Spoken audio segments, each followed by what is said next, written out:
Welcome to a conversation with Allen Ginsberg's nephew, Al Brooks.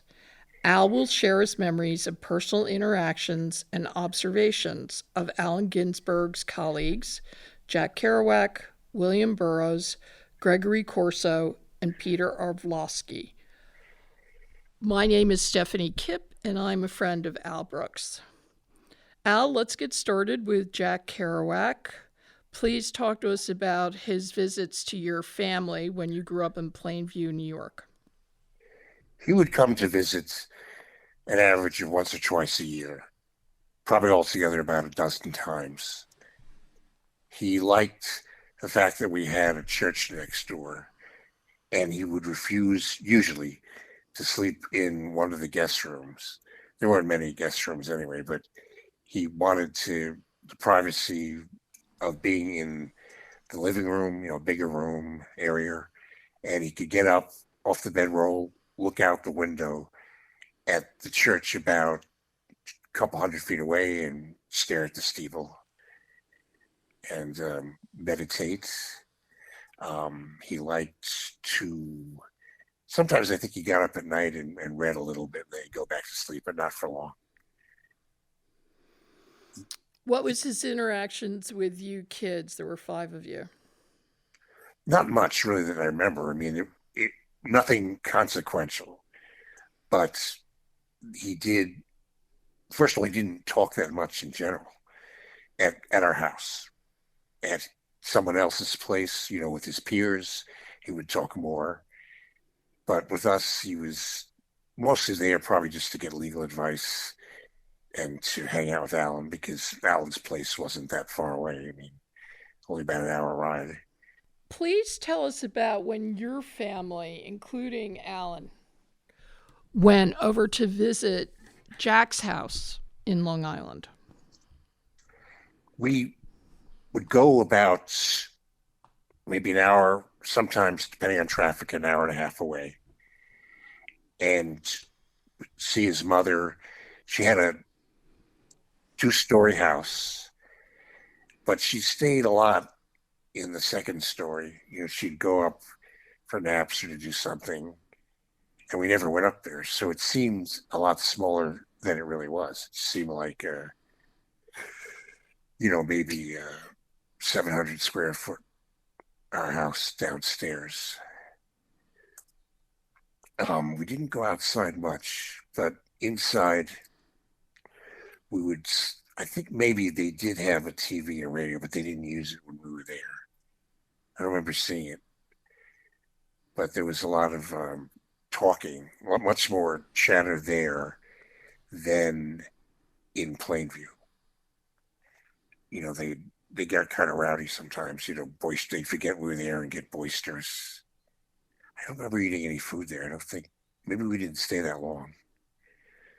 It's usually a few hours, maybe not long enough to stay for lunch or dinner. Um, Jack also visited your grandfather, Louis Ginsberg, in Paterson and his second wife, Edith. Tell us about that. yeah, he would enjoy that more than probably being at his mother's house. Edith was like a second mother to him, or maybe a first. I don't know. I mean, they just got along so well, from what I understand. I mean, Edith certainly said he was her favorite, and sometimes he would stay over for a month or so, from what I heard. He liked talking to Louis about poetry. He liked eating the shake and bake chicken. He liked. They had a nice backyard. It was a pretty big backyard that Louis had. I mean, it was larger than the house, the lot that the house actually sat on. The yard was actually pretty large and had a nice tree in back. So I remember him going out there. I didn't follow him, but I saw him go back there. So just all around, I think he enjoyed that as much as any place that I know of. I think he probably liked it better than the city. He didn't seem like so much of a city person. He liked to be on the road, right? Out and driving, on the open highway. So How did you hear about his death? in 1969, I don't remember what month, our father was reading the newspaper and he said, "Look at this. Jack Kerouac is dead." And I glanced at the headline. I read maybe the first paragraph at that moment. And I was a little bit shocked because he was only 47. So it didn't seem, it didn't seem real at first. Sort of like, what? This can't be. And then, after a minute or so, I thought, well, it does sort of make sense because he drank so much and he smoked and he, he just lived such a fast life. At least, when he was out and about, I mean, when he was with his mother, when he was with us, or, with his, with Alan traveling, and then he was busy, but he he lived just the beatnik life. That's all there was to it. So it wasn't surprising for very long. It did seem almost fitting that he would pass away before the 70s. I mean, it was, a 50s kind of guy. That's the best way to put it. So that's what made it seem almost, like it was fated to be.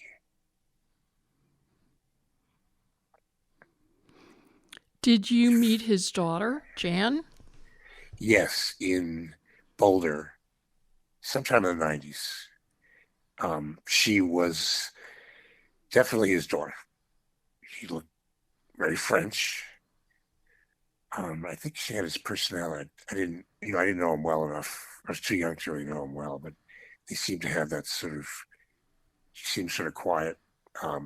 When she was with people she didn't know. I mean, I didn't know her, so she didn't say much, but she showed me, she had a short story about a hiker near Mount St. Helens that who ran away from the volcano and he thought he was safe.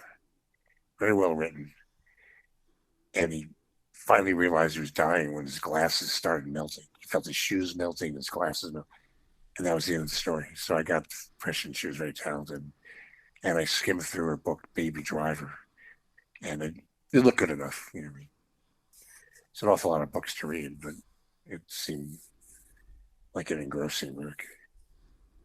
Well, they made a movie out of it. They did. Well, Yeah. you know, you know more than I do.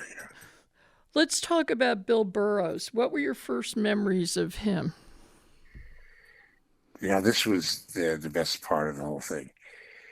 I'd read Junkie sometime before that. And the reason I read Junkie is that, just to give you a little background, Herbert Huncke had written a short story, I think Playboy magazine published it, called Alvarez. And it was about a junkie who was in a prison cell, turned green, and died. And I read it in class. The classmates were really disgusted by it, but it left an impression on me, just reading it out loud in front of all those people. So when I heard that Burroughs had a book called Junkie, I devoured it, and it was very good. I mean, it's a top flight book, a short book. It was maybe a half size book, 100 pages. So, but I was so impressed that I tried to read Naked Lunch. I mean, at that age, it was kind of hard to digest, but it looked very trippy. Like you had to be on drugs to read it. So I just read parts of it, and there was a ticket that exploded. Later on, he did The Western Lands and a few other books. I mean, about a dozen altogether. So I told people around Allen that I liked him, and I think I hinted that I wanted to meet him. I wasn't really paying attention that much, but then finally got an invitation to go there, to go to his loft in the Soho district, south of Houston Street in Lower Manhattan. and had a full-size loft. He was very well decorated. There might have been someone else, I think, possibly his assistant, James Grauerholtz, was there somewhere, but it was a fairly big loft, so I didn't see anybody. It did occur to me once that maybe he had designs, for getting horizontal, So, but I put it out of my mind. I mean, just drinking coffee. It was maybe a coffee drinking session, and we discussed films. Discussed. He liked the French Connection because it was about heroin and chasing around by police cars, that kind of thing. And he liked a couple other movies that involved that sort of thing, underground action, But he didn't like Jaws. I mentioned that. He sort of grimaced, like, why was I mentioning a commercial movie like that? And he did say that the best movies are the ones you make yourself. I thought, maybe that's true. So I was very impressed by, his poise and his, everything he said sort of seemed profound. I was there about maybe 3 hours. Other And than coffee, did he offer you anything else? no, but I remember he brought 2 cups of coffee to the table, and it was good quality coffee. I remember it smelled really good, and I sipped it really slowly to make it last because, well, I was afraid that if I finished the coffee too fast, he'd tell me to leave. So I tried to make it last as long as possible, and then about halfway down, he said he motioned to a bowl of sugar that was about halfway full, and said, "Why don't you have some of that?" And I thought, well, he gave me a strange look in the eye. And I got he was probably just trying to, make eye contact just to, be more engaged. But I misinterpreted it as him asking to get high because I thought maybe, I was sure that there was drugs in the car. I was sure that there was heroin and cocaine, like a speedball or something there. Just the way he looked at me, and it seemed in character for him to do that. So I spooned about 3/4 of what was left of the sugar. There was more sugar in the coffee than there was coffee. I stirred it up and it was like pasty. So, but there was no high. It was just caffeine and sugar. You met William Burroughs Sr.'s son, Billy. What was their relationship like? Good. Yeah. Everything indicated that it was a good relationship, except that Billy was bitter or at least resentful about his father having shot his mother playing William Tell. Once years later on, not that year, but that was 77 I met him, but I think 78, he went up to the microphone to give, his poetry reading or some prose. Before he said anything, he said, "Hi, Mom." So he made a joke out of it, but there was no question that he resented the fact that his mother was dead. But other than that, they seemed to get along fine. You met him in Boulder, Colorado, is that right? Yes, Boulder in March of 77. He was there the day Peter Brooks, who's my brother, arrived. We arrived from California the end of March. And I think that day, Allen introduced us either upstairs or downstairs, one flight up or one flight down. I think Allen was like on maybe the fourth floor, the third floor, and Billy was on the fifth or the fourth, whatever, third. But so we met him right away, and he's very friendly. He had an operation probably that earlier that winter of 77 or maybe the previous year. So he wasn't in good shape. He was like, he was an invalid. And he had part of some tube, probably his intestine or some other you know, part of his body that would be retract. He could retract it from, he could pull it out and then retract it. And he was showing us, and we were grossed out. But he took it in stride. He made jokes about it. He said, "Can you imagine being on a date and pulling out this tube here?" He he was, considering the circumstances, he was in good spirits. He took everything in sort of a Buddhist way, I guess you might say. It was like Alan asked him, "Well, how did this happen to you?" He said, "Well, I just got really drunk."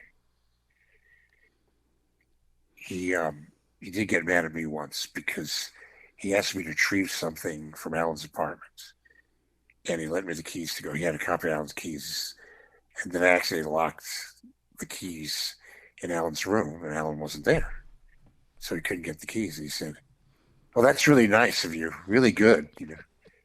So, um, considering the circumstances of his condition, he was in very good spirits. He just took it as a matter of course. He He was died like at, Alan. He wasn't really afraid of death that much. but Alan died at the age of 70. Billy died at the age of 34. How did his father respond to his death? Alan told me that he was crying all day, and obviously felt guilt. So it was a very traumatic experience. But he was a strong man, so he pulled out of it pretty fast. He couldn't, let it ruin his life. Let's move along to Gregory Corso. What were your first memories of him? We must have been around him probably from the beginning, like Peter, but I don't have any memories of him. We'd see him at poetry readings and maybe a party too, but he wasn't, be with other people talking, and we just got introduced to him. So the only time that I can clearly remember him from the beginning would be around 74 when Alan was out of Alan's apartment on 12th Street. He'd left for the day, and Gregory, his girlfriend, and I were alone in the apartment. Gregory had a really good bottle of wine, ancient wine, and he was anxious to drink it. And not because he was thirsty, but he couldn't find a way to open it. He did get a corkscrew out of the drawer in the kitchen, but he tried to turn the cork around and it wouldn't come out. And finally, the top part of the cork, the top half, broke off, and he was frustrated. He was punching the corkscrew down to push the rest of the cork into the bottle, and that didn't work for some reason. So there was a large glass, about maybe 10 inches tall, on display in this cabinet in the kitchen. And Gregory saw it, took it out, and then he got a paperweight from Alan's office, like a big rock, flat rock, I think it was, and he smashed the neck of the bottle, and then he poured the wine into the glass, tried to fish as much of the glass as he could out of the wine, but he couldn't get all of it. There's just too many tiny pieces. He got almost all of it out, but there was definitely some glass in there. I could see some, but it didn't faze him. He just drank the wine with some of the glass in there. So he was really the kind of guy who lived on the edge, just live for now, I suppose. It's amazing he lived so long. That's the first memory of him. And then that year, I may have seen him once. And then in 75, I saw much more of him. Because in 75, I was preparing to move into the city. Spent more and more time in 75, then finally moved at the end of the year. And so I saw a lot more of him. He was He was jovial usually. He didn't seem that moody. But he'd say he would express himself in a very forceful way. Hey, Brooks, you know what the meaning of poetry is? I said, what? It's bullshit. It's for faggots like your uncle. So he was very entertaining. All those people were sort of more entertainers than they were artists. Um, the poetry was good, but there are a lot of good poets in the world. But they were also, I guess you call them minstrels or something, maybe um, vaudeville types. And Gregory was definitely a comedian. Tell us about the time you were with him in Boulder in Allen's house that he had rented. Allen had a rented house on Mapleton Street. And this was 79. And Allen was out. Allen was out a lot. And I was there with Gregory and a visitor, like a grad student or something, who was sitting in a rocking chair. And he was very pleased to be there with Gregory. He was from the Midwest, and Gregory was very exotic to him. So he was smiling and nodding and everything Gregory said. He might have been drunk too, I don't know. But he was talking about his mother. This visitor was talking about his mother a lot. And after a long time, Gregory got totally disgusted and he said, your mother's cunt is full of shit. And he tipped the rocking chair over and the guy's head hit the floor. Now it was carpeted, so it didn't hurt him. But I saw his head bounce a little, and then he started giggling and looking at the ceiling, laughing. The impression was that he was like sort of pleased that Gregory Corso would knock him over. It was like an experience for him. To wrap it up with Gregory, you were witness to a conversation he had with your Uncle Allen. Please tell us about that. He was very upset that day. And he went on and on about how his life wasn't working out. And he started crying. And he cried for, it must have been at least half an hour, pouring out all his frustrations. Had to do with mostly that he wasn't getting enough recognition. And there was a subtext, I guess, that Allen didn't have that problem. It's like, I wouldn't say it's jealousy, but envy, just sort of like, why can't I make it? And he was talented, but he just expected so much. He expected to be very rich and very famous. And he was strung out, obviously. He was just in an exceptionally unhappy, self-pitying mood. And he was really sobbing. Tears were coming down. It was all over his face. And then finally, Allen was patient with him, but finally couldn't stand it any longer. And he said, I don't want to see you like this. I can't stand it. Why are you doing this? I can't take it. I just can't have you come here and be like this. It's just. And then Gregory continued crying anyway. Allen wasn't going to kick him out of the house, Let's talk about Peter Orlovsky. What were your initial impressions of him? I think he visited your family when you were growing up in Plainview. He came the first time that I can remember in 67. Obviously, we'd seen him before, but in 67, he came to visit dressed up in robes and had the beads.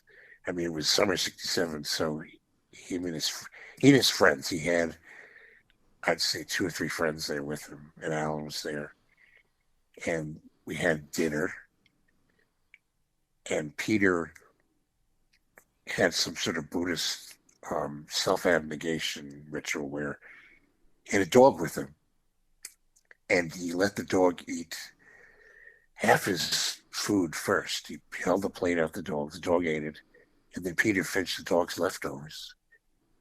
And on top of that, he told the neighbor children, the ones who came over to see him, they came, it was in we lived in a cul-de-sac, and they came from the other houses, the other, 10 houses that were around there. And so say maybe half a dozen came over see this oddity dressed up in robes and beads with a dog, and he told them that he was married to the dog, and they found that very amusing. So it was like a an escape for them, and unusual occurrence for them, like entertainment, you know, unexpected entertainment. So nobody complained. I mean, if it'd been, say, in a more conservative area, who knows? They might have called the police or something. A guy telling you their kids he's married to a dog, and he's anyway. Um, they they didn't mind. Our neighbors were pretty tolerant, and since most of the people, possibly as many as 80% of the people in that area were Jewish, they were proud that Allen had made it as a poet.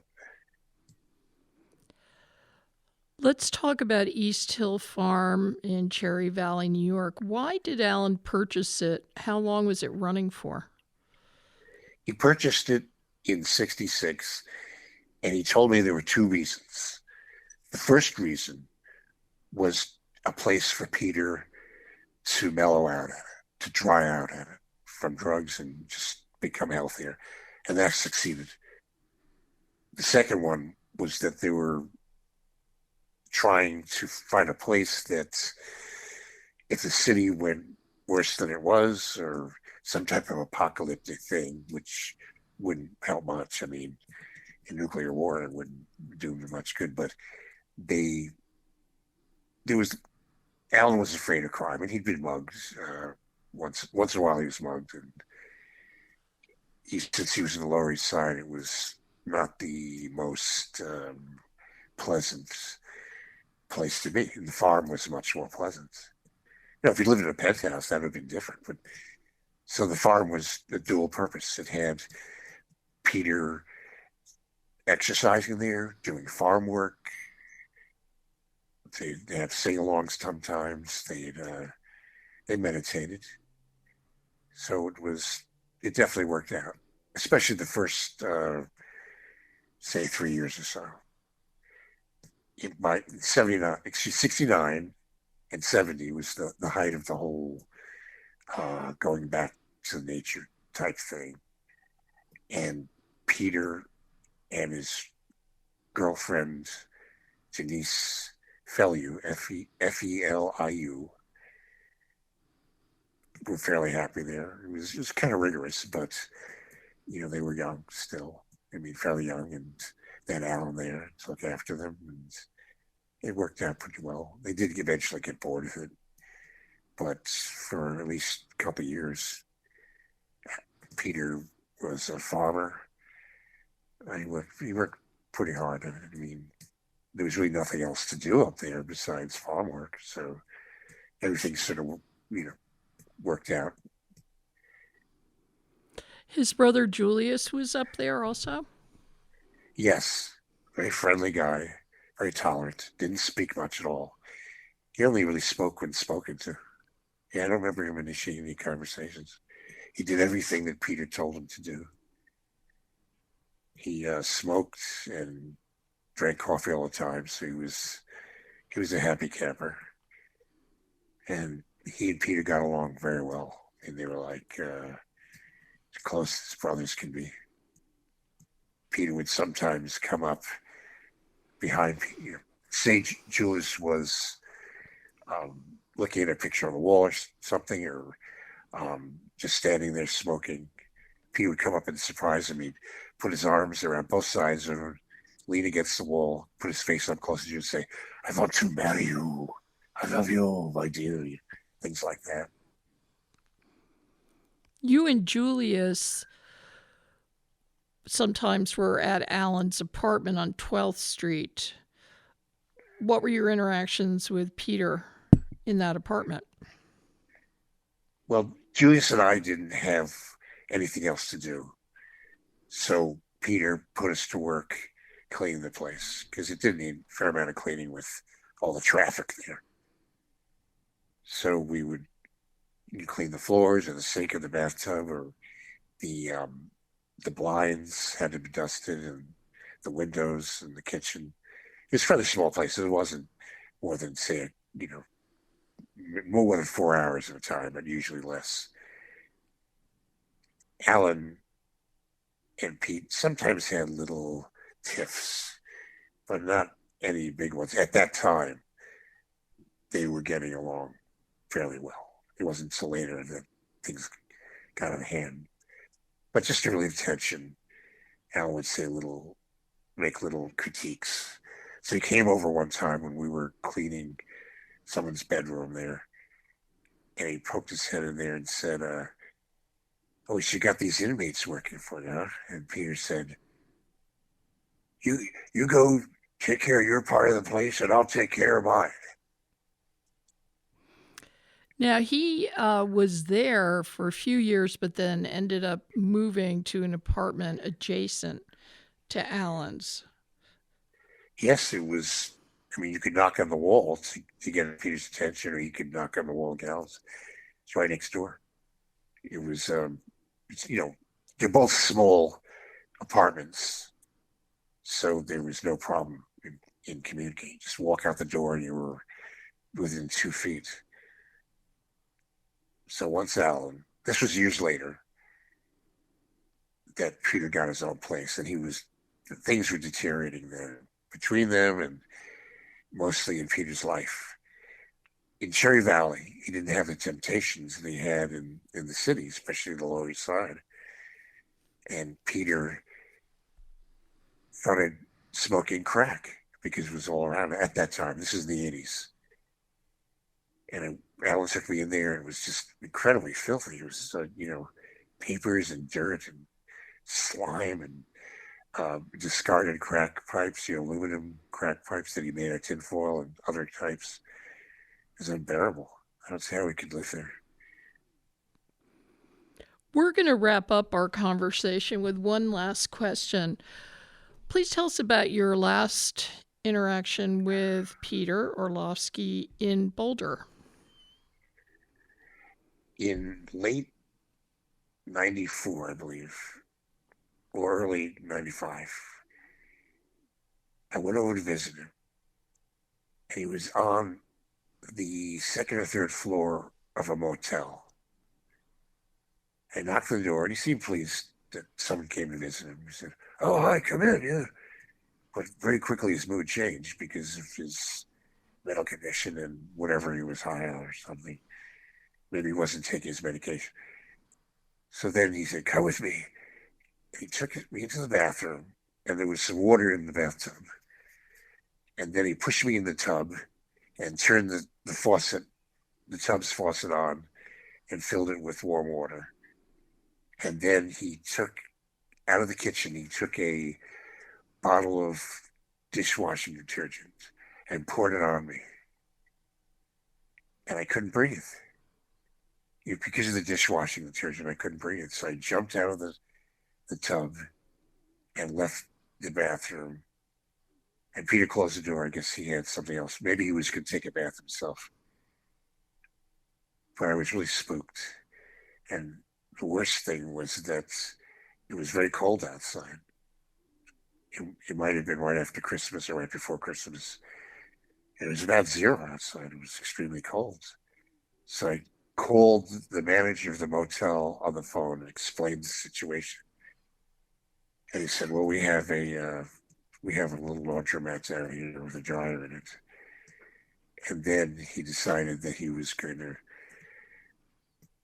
ask Peter to leave. In other words, evict him. But I don't think Peter held it against me. And it may have been, maybe he wanted to get out of there. So what happened the next day, I finally did dry my clothes and left. And the next day, maybe it was that night, but soon afterwards, I called Al and told him. And he said, "Oh, no, I guess I have to get him out of there. Maybe I'll send him up to RMDC, which is Rocky Mountain Drama Center." Thank you, Al, for your recollections. Listeners, if you would like to hear or read more about Al's memories of interactions with his uncle, Allen Ginsberg, and his experiencing the zeitgeist of the 70s and 80s, please Google these words: Al Brooks, Allen Ginsberg.